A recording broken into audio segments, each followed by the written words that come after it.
স্বামী প্রণবানন্দ মহারাজের বাণী অনুসরণ করে হিন্দুদের ঐক্যবদ্ধ হতে আহ্বান করলেন পদ্মশ্রী প্রদীপ্তানন্দ মহারাজ।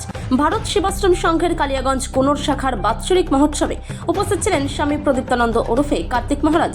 মঙ্গলবার সকালে উৎসবের সূচনায় ধর্মীয় শোভাযাত্রা সহকারে পুণ্যবাড়ি আনায়ন, এরপর আচার্য দেবের অভিষেক পূজারতি ও অন্নকূট ভোগ নিবেদন, দুপুরে মহাপ্রসাদ বিতরণ এবং বাউল গানের আসর, বিকেলে মাতৃমণ্ডলীর অনুষ্ঠান। কালিয়াগঞ্জের কোনর ভারত সেবাশ্রম সংঘের অধ্যক্ষ স্বামী জ্যোতির্ময়ানন্দ মহারাজের পরিচালন সোমবার ও মঙ্গলবার দুদিন ধরে অনুষ্ঠিত হয় বাৎসরিক মহোৎসব। এই মহোৎসবে পদ্মশ্রী প্রদীপ্তানন্দ মহারাজ ছাড়াও ভারত সেবাশ্রম সংঘের অপর স্বামীজিরা অংশগ্রহণ করেছিল। অতিথি হিসেবে পঞ্চায়েত সমিতি সভাপতি হিরণময় সরকার, জেলা পরিষদের নারী ও শিশু কল্যাণ কর্মাধ্যক্ষ লতা দেবসভার মতো বহু বিশিষ্টজন উপস্থিত ছিলেন। কালিয়াগঞ্জ থেকে অনুপ জয়সওয়ালের report, big news Bangla. Bharat Sevashram সংঘের প্রতিষ্ঠাতা যুগাচার্য স্বামী প্রণবানন্দজি মহারাজ সিদ্ধি লাভ করেছিলেন। তার কণ্ঠ থেকে 4টে বাণী উচ্চারিত হয়েছিল। এই যুগ মহা জাগরণের যুগ, এই যুগ মহা মিলনের যুগ, এই যুগ মহা সমন্বয়ের যুগ, এই যুগ মহা মুক্তির যুগ। মহা জাগরণ, মহামিলন, মহাসমন্বয়, মহামুক্তির বার্তা নিয়ে ভারত সেবাশ্রম সংঘের সন্ন্যাসীরা গ্রামে গঞ্জে শহরে সারা ভারতবর্ষে হিন্দু ধর্ম শিক্ষা সংস্কৃতির সম্মেলনের প্রচার করছে। আজকে এই পুনর হিন্দু মিলন মন্দির বহুদিনের, এখানে পূজ্য বড় বড় স্বামীজিরা এসছেন। হিরণময়ানন্দ স্বামীজি মূলত এখানকার মিলন মন্দিরের তিনি রূপদান করেছেন। আজকে আমাদের হিন্দু ধর্মের সমস্ত শ্রেণীর মানুষ ভেদাভেদ ভুলে এখানে উপস্থিত হয়েছে। এখানে আমাদের ব্রাহ্মণ, কায়স্থ, শূদ্র, বৈশ্য, তারপরে হাড়ি, মুচি, মেথরডম, আদিবাসী, গিরিবাসী, বনবাসী, তারপরে আমাদের যারা দেশিয়া, পলিয়া, সবাই আমাদের এই উৎসবে এসছে। আজকে আরো আনন্দের খবর, আজকের এই দিনে আমাদের হিন্দু ধর্ম থেকে খ্রিস্টান হয়ে গিয়েছিল 30টা পরিবার, তারা আমাদের হিন্দু ধর্মে আজকে আবার ফিরে এলেন।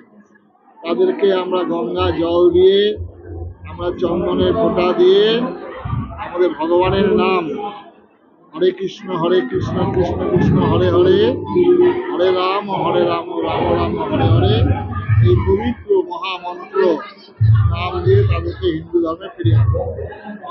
আমরা সমস্ত শ্রেণীর মধ্যে শান্তি বিরাজ করুক, রাজনৈতিক দলমত নির্বিশেষে, জাতি ধর্ম বর্ণ নির্বিশেষে এই মিলন মন্দিরে সবার আগমন। এখন মহাপ্রসাদ বিতরণ হবে, অন্নকূট ভোগ হলো, মহা অভিষেক হয়েছে। আবার সন্ধ্যাবেলায় হিন্দু ধর্ম সম্পর্কে আলোচনা হবে, যজ্ঞ হবে। সবাই আপনারা আসবেন, আপনাদের মিডিয়ার মাধ্যম দিয়ে সমস্ত শ্রেণীর মানুষকে আমরা আমন্ত্রণ জানাচ্ছি। এই সেখানে দাঁড়িয়ে এই ধরনের হিন্দুত্ব উৎসব কতটা কার্যকারী বলে মনে করছেন? এখন যে পরিস্থিতি চলছে রাজ্যে জুড়ে, সেখানে ধরে এই ধরনের উৎসব কতটা কার্যকারী বলে মনে করছেন? কাজ হচ্ছে তো। আমাদের হিন্দুদের মধ্যে যে ভেদাভেদ ছিল, হিন্দুদের মধ্যে যে মতভেদ ছিল, সবগুলো এখন একত্রিত হচ্ছে, সংগঠিত হচ্ছে। একতাবদ্ধ হওয়ার কথাই স্বামী প্রণবানন্দজি মহারাজ বলেছিলেন।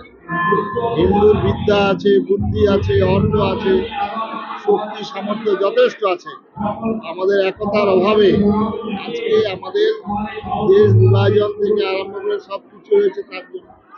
তার জন্য হিন্দুরা এখন আগের থেকে অনেক সচেতন, অনেক ঘুরছেন। আমরা তো ঘুরছি, দেখছি এখন একতাবদ্ধ হচ্ছে নানানভাবে।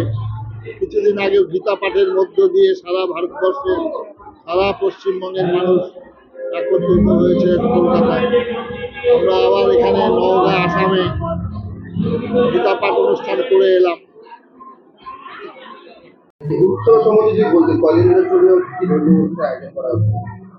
আমাদের ভারত সেবাশ্রম সংঘ পুনর শাখার বার্ষিক মহোৎসব উদযাপিত হচ্ছে।